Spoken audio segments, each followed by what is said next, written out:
اور ڈیفینیشن 3 کی روح سے ایک مرد بغیر سرجری کے اپنے آپ کو عورت تسلیم کروا سکتا ہے اور عورت جو ہیں وہ مرد تسلیم کروا سکتا ہے. اس لیے مسٹر چیئرمین یہ اسلامی تعلیمات کے خلاف ہیں اور اس کے نتیجے میں ہوگا یہ کہ ایک فرد جو ہے بایولوجیکلی مرد ہوگا لیکن اس کے خیالات اور زغم اور تفرقات عورتوں جیسے ہوگی, وہ عورت کی صورت میں آپ کو رجسٹر کرے گا اور اس سے ہم جنس پرستوں کی شادی کی طرف جو ہے وہ معاملہ جائے گا. تو یہ اسلام کی تعلیمات کے خلاف ہے. نمبر 1. السلام علیکم دوستو, میرا نام ہے اسیب شفقت اور آپ دیکھ رہے ہیں ہنسی ٹی وی. حال ہی میں اسلامی جمہوریہ پاکستان کے اندر ٹرانسجینڈر کے حقوق کے نام پر ایک ایسا بل پاس کیا گیا جس کے اندر قوم لوط کے عمل کی کھلی اجازت دے دی گئی ہے. ایک ایسا عمل جس کی وجہ سے اللہ نے اس قوم پر صرف عذاب ہی نہیں نازل کیا بلکہ انہیں صفحہ ہفتی سے ہی مٹا دیا. ملک بھر میں اس قانون کو لے کر احتجاج کیا جا رہا ہے جس کے اندر خود ٹرانسجینڈر بھی شامل ہیں. یعنی خواجہ سراج جن کے حقوق کے نام پر یہ بل بنایا گیا, ان کا کہنا ہے کہ دراصل ہمارے نام کو استعمال کر کے کہ صدیوں سے ہمارے محروم طبقے کو حقوق اور شناخت دلوانے کے نام پر ملک میں ہومو سیکسولیٹی کو قانون بنانے کے لیے تیار کیا گیا اور آخرکار 2018 کے اندر تیار ہونے والے اس بل کو 2022 کے اندر ہماری پارلیمنٹ نے مشترکہ طور پر پاس کر لیا. اب اس بل کے اندر کیا تھا یہ جاننے سے پہلے آپ کو 2 چیزوں کے فرق کو سمجھنا ہوگا جس کی وجہ سے زیادہ تر لوگ کنفیوژن کے اندر ہیں. انہیں سمجھ ہی نہیں آ رہی کہ ان کے ساتھ گیم کیا ہو رہی ہے. آپ کو کیا لگتا ہے کہ کئی دہائیوں سے اربوں ڈالر کی فورن فنڈنگ پر چلنے والی NGOs یوں ہاتھ پر ہاتھ دھرے صرف بیٹھی تھی؟ بالکل نہیں, بلکہ وہ اس کی منصوبہ بندی کئی دہائیوں سے کر رہی تھی جس کا رزلٹ ہمیں آج دیکھنے کو مل رہا ہے. پہلے عورت مارچ, پھر ٹرانس سیکشول الفاظ کی اتنی پروموشن کہ لوگ اسے سن کر قبول کرنا شروع کر دیں, اور اس کے بعد یہ بل جس میں یہ کلیئر کٹ بتایا گیا ہے کہ اگر آپ کو محسوس ہوتا ہے کہ میں لڑکا ہو کر بھی لڑکیوں جیسا خود کو فیل کرتا ہوں تو آپ خود کو قانونی طور پر نادرہ میں لڑکی کے جینڈر میں لکھوا سکتے ہیں اور یہ حکومت آپ کو وہی تسلیم کرنے کی مجاز ہے. اور سیم یہی کیس لڑکیوں کے ساتھ بھی ہے کہ اگر وہ بھی لڑکی ہو کر لڑکے کی فیلنگ محسوس کرتی ہیں تو بنا کسی چیک اپ کے یا شرائط کے خود کو لڑکا ظاہر کر سکتی ہیں اور حکومت اس کو یہ ماننے کی مجاز ہے. سوسائٹی یا قانون کوئی بھی شخص اس پر انگلی نہیں اٹھا سکتا. اب اسے ہوگا کیا, یہ بڑا سمجھنے کا پوائنٹ ہے کہ اگر آپ لڑکا ہو کر خود کو قانونی طور پر لڑکی کہتے ہیں تو اس کا مطلب کہ آپ لڑکا ہو کر کسی لڑکے سے شادی کر سکتے ہیں, مگر قانون آپ کو کچھ نہیں کہہ سکتا. الٹا یہ قانون آپ کو تحفظ فراہم کرے گا. اور بالکل ایسے ہی لڑکی جو کہ خود کو لڑکا کہہ کر کسی اور لڑکی سے شادی کر سکتی ہے اور کوئی بھی ان سے سوال نہیں کر سکتا, یہ ان کا حق ہے. اللہ اکبر. کیا آپ تصور بھی کر سکتے ہیں کہ یہ وہ ملک ہے جسے اسلام کے نام پر بنایا گیا اور وہاں پر اس قدر بے حیائی کھلے عام ہماری آنکھوں کے سامنے قانون بنتی نظر آ رہی ہے اور سب لوگ خاموش ہیں. ایسے قانون اس وقت بن کر لوگوں پر مسلط ہوتے ہیں جب کوئی قوم غلام ہو اور اپنے آقا کے حکم کے سامنے کوئی رائے بھی نہ دے سکتی ہو. ٹرانسجینڈر یا خواجہ سرا قدرتی طور پر پیدا ہوتے ہیں, ان کا کوئی اسپیسیفک جینڈر نہیں ہوتا. کسی میں لڑکے کی جینس ڈومیننٹ ہوتی ہیں تو کسی میں لڑکی کی. یہ لوگ رسول اللہ صلی اللہ علیہ وآلہ وسلم کے زمانے میں بھی موجود تھے, مگر ٹرانس سیکشول ایسے شخص کو کہتے ہیں جو صرف فیلنگز کی بنیاد پر کہ مجھے لڑکا ہو کر لڑکی کی فیلنگز آتی ہیں اپنا جنس آپریشن سے بدلوا کر لڑکی میں بدل سکتا ہے. اور بالکل ایسا ہی لڑکی بھی کر سکتی ہے, یعنی آپریشن کے ذریعے لڑکے میں بدل سکتی ہے. اب اس آپریشن کو قانونی طور پر لیگل کر دیا گیا ہے اور اس کا مطلب کہ کوئی بھی عمر کے کسی بھی حصے میں جا کر اپنا آپریشن کروا کر اپنی جنس کو بدلوا سکتا ہے. میں اپنی طرف سے کچھ نہیں کہہ رہا, بلکہ آپ خود اس کے اندر پڑھ سکتے ہیں کہ اس میں لکھا ہے کہ کوئی بھی شخص صرف فیلنگز کی بنیاد پر اپنے جینڈر کو آپریشن کے ذریعے بدلوا سکتا ہے. اور میں اس سے پہلے کئی بار اپنی ویڈیوز کے اندر یہ ایکسپلین کر چکا ہوں کہ یہ مینٹل النس ہے, دماغی بیماری ہے جس کا سائیکالوجیکلی طور پر علاج ممکن ہے. اگر کوئی لڑکا بچپن سے کئی بہنوں کے ساتھ بڑا ہو کر جوان ہوا تو یقیناً اس کی سوچ اور چیزوں کو دیکھنے کا انداز بالکل لڑکیوں جیسا ہو جائے گا, جو بعد میں آہستہ آہستہ سوسائٹی میں نکل کر ٹھیک بھی ہو جاتا ہے. مگر یہ سوسائٹی ڈائریکٹ اسے خواجہ سرا یا خسرا کہہ کر اپنی جہالت کا ثبوت دیتی ہے, اور سیم لڑکیاں بھی ایسا فیس کر سکتی ہیں. یہ کوئی جسمانی کیفیت نہیں بلکہ دماغی بیماری ہے, اور کچھ لوگ اس کا شکار اس وقت بھی ہوتے ہیں جب ہم جنس پرستی کے اندر پڑھ کر اس کا عادی ہو جاتے ہیں. یہ ان کا نشہ بن جاتا ہے. اب آپ جانتے ہیں کہ ہر چیز کا نشہ ایک دماغی بیماری ہے جس کا علاج ممکن ہے, تو کیا اس نشے کی خاطر جسے ہم جنس پرستی کا نشہ ہے ہم اسے قانون بنا دیں کہ وہ کچھ اور جینڈر کو محسوس کرتا ہے اور یہ اس کا حق ہے؟ اگر اسی قانون کو فالو کریں تو اس شخص کو لگتا ہے کہ اس کے اندر انسان کی نہیں بلکہ کتے کی روح ہے, تو کیا اسے بھی کتے کے قانون دے دیا جائیں یا پھر اس کا سائیکالوجیکل ٹریٹمنٹ ہونا چاہیے؟ اب اس قانون کے پاس ہونے کے بعد پورے LGBT گروپ کو قانونی تحفظ مل گیا, اور مرد مردوں سے اور عورتیں عورتوں سے شادیاں کر کے اپنا جنس بدلوا کر جو مرضی چاہے کریں, کوئی ان سے نہیں پوچھ سکتا. سوائے اللہ کے، کیونکہ بالکل یہی عمل قوم لوط کا بھی تھا، اور لوط علیہ السلام اپنی قوم سے کہا کرتے تھے کہ بدبختو تم نے وہ کام کیا جو اس سے پہلے کسی نے نہیں کیا، اور پھر اللہ کا عذاب ان پر نازل ہوا کہ یہ باقی دنیا کے لیے عبرت بن جائیں، لیکن ہم انسانوں نے اس سے کچھ نہیں سیکھا۔ اس ٹائم میں بھی کچھ لوگ اسے دیکھ کر خاموش رہے، نیوٹرل بن گئے کہ ہم تو یہ سب نہیں کر رہے، باقی جو مرضی کریں وہ ان کی لائف ہے۔ لیکن اللہ بے نیاز ہے، اس کو کسی کی پرواہ نہیں، اور اس گناہ پر اسے اتنا غصہ آتا ہے کہ وہ اپنا عذاب نازل کرتا ہے۔ اور کیا ہم آج اس کے غضب کو دعوت نہیں دے رہے؟ کیا ایک بار پھر سے ہم اللہ کے قانون کو چیلنج نہیں کر رہے؟ مجھے لگتا ہے کہ عنقریب اس ملک پر سیلاب کے بعد کوئی بہت بڑی تباہی یا قدرتی آفت آنے والی ہے، اور اللہ نہ کرے ایسا ہو، کیونکہ یہ اللہ کا قانون ہے کہ وہ حد سے بڑھ جانے والوں کی پکڑ ضرور کرتا ہے۔ اور قرآنی آیات کے اندر بھی بار بار یہ مثالیں دے کر سمجھاتا ہے کہ شیطان نے جب اللہ سے یہ وعدہ کیا تھا کہ میں انہیں دنیاوی خواہشوں کے اندر الجھاؤں گا، میں انہیں حکم دوں گا اور وہ میرے حکم سے اپنی خدائی ساخت یعنی اپنے جسم کے اندر عدل بدل کریں گے، اسے بدلیں گے۔ اور اسے ایک قرآنی آیت نے تمام LGBT یعنی لیسبین، گے، بائی سیکشول اور ٹرانسجینڈر ایجنڈے کو ایکسپوز کر دیا ہے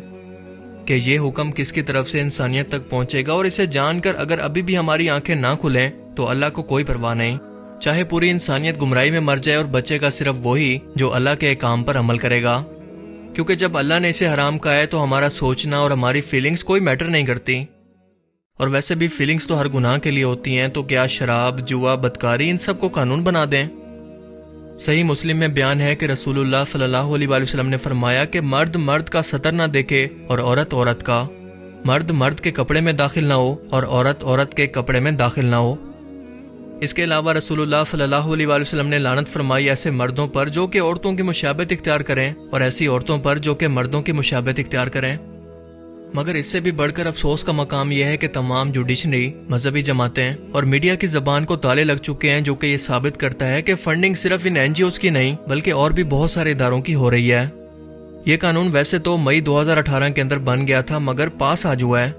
یورپ کا خود کا خاندانی نظام تو تباہ ہو چکا ہے، لہٰذا مسلمانوں کی بنیاد یعنی ان کا خاندانی نظام اب ان کے نشانے پر ہے، اور حالیہ ٹرانسجینڈر کا بل اس بنیاد کو ہلا کر رکھ دے گا، کیونکہ جب اس اسلامی معاشرے کے اندر ہم جنس پرستی اور بے حیائی عام ہوگی تو گھر اور خاندانی نظام تباہ ہوگا، طلاقیں بڑھیں گی۔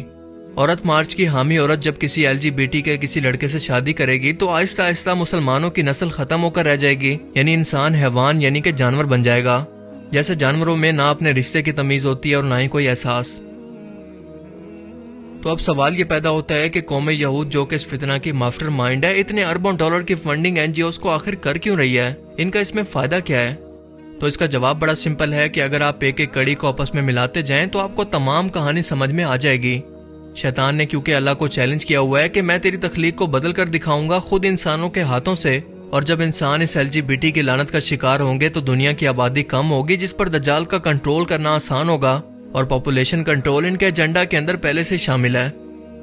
اور دوسری وجہ یہ ہے کہ یہودیوں کی تورات کے علاوہ ایک اور فقہ کی مقدس کتاب ہے جس کا نام ہے تلمود، اور اس میں لکھا ہے کہ یہودی ہی اصل انسان ہے، ان کے آس پاس موجود تمام لوگ انسان نما چونٹیاں ہیں، ان کے کوئی حقوق نہیں۔ جس طرح سے انسان کا حق ہے کہ ایک جانور کو استعمال کرے، اس کا خون چوسے، اس سے کام لے، بالکل ویسے ہی ہمارا کام بھی ہے باقی انسانوں کو استعمال کرنا، اور اس سے بڑھ کر اچھا طریقہ انہیں استعمال کرنے کا کیا ہو سکتا ہے کہ انہیں بھی جانور بنا دیں، کیونکہ انسان رہیں گے تو ہمارے برابر کھڑے ہوں گے، ہماری مرضی کے مطابق کام نہیں کریں گے، اپنے حقوق مانگیں گے۔ اسی لیے اس فتنے کا آغاز یورپ سے ہوا، اور ہوتے ہوتے یہ آج ہمارے ملک کے اندر اپنی جڑیں گہری کر چکا ہے، اور اس نے سپر پاور امریکہ کو استعمال کر کے ہمارے گھر کے گرد گھیرا تنگ کر لیا، اور وہ جانتے ہیں کہ ہم سے بھیک مانگنے والی قوم بھلا ہم سے سوال کر سکتی ہے، وہ ہمارے حکم پر سوال نہیں اٹھا سکتی۔ اللہ تعالیٰ ہزاروں رحمتیں نازل فرمائے ڈاکٹر اسرار احمد مرحوم کی قبر پر، جو کہ آج سے 18 سال پہلے اس فتنے کو سمجھ گئے تھے اور اپنے آس پاس کے لوگوں کو بھی سمجھانے کی کوشش کی، مگر جو لوگ آنکھیں کھول کر سو رہے ہوں، انہیں گھر کو آگ لگنے کے بعد یہ احساس ہوتا ہے کہ اس وارننگ کو نظر انداز کرنے کے بعد انہیں کتنا نقصان ہوا، یہ ان کی کتنی بڑی غلطی تھی۔ یہ پورا ایجنڈا دراصل ہے کیا، آپ انہیں کی زبانی سن لیں۔ انسان کو حیوان بنا دیا جائے۔ ایک کتے کو شہوت ہے، جو کتیا مل جائے، چاہے اس کی ماں ہو چاہے اس کی بیٹی ہو، اس سے اس کو استفادہ کر لے گا۔ یہ انسانوں نے کیا قدریں لگا رکھی ہے، ماں، بیٹی، بہن، بیوی، کیا فرق ہے ان میں؟ عورت ہے وہ بھی عورت ہے، یہ بھی عورت ہے۔ اور خاندانی نظام کی جڑیں کھود ڈالی جائیں، گویا کہ انسان حیوان بن جائے۔ پریزیڈنٹ کلنٹن نے کہا تھا 2 سال پہلے یا 3 سال پہلے، وہ جو ان کی اینوئل اسپیچ ہوتی ہے، State of the Union address,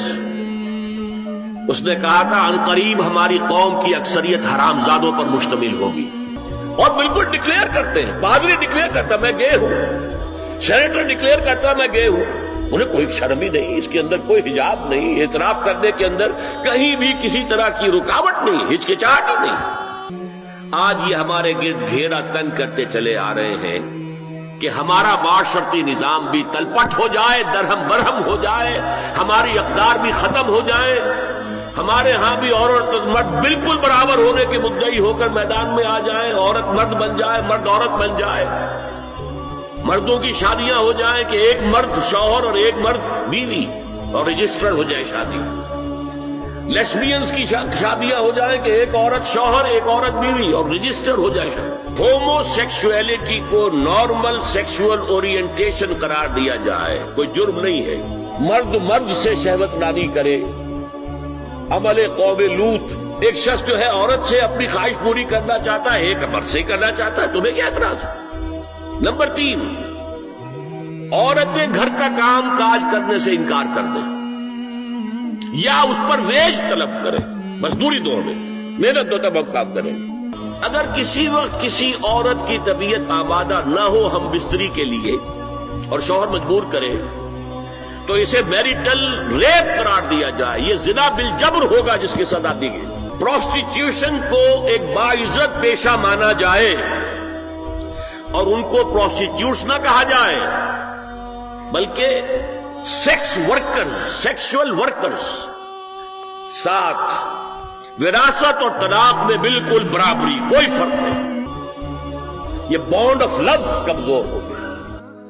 NADRA کے ریکارڈ کے مطابق صرف 3 سال کے عرصے میں 29,000 درخواستیں موصول ہوئی، جن میں سے 16,530 مردوں نے اپنی جنس عورت کے اندر تبدیل کروا کر دی اور 15,154 عورتوں نے اپنی جنس مرد کے اندر تبدیل کروائی، اور جن لوگوں کے لیے دراصل یہ قانون بنایا گیا تھا ان کے لیے صرف اور صرف 30 درخواستیں موصول ہوئی۔ ان میں سے 21 خواجہ سراؤں نے مرد کے طور پر اور 9 نے عورت کے طور پر اپنی حیثیت کو اختیار کیا۔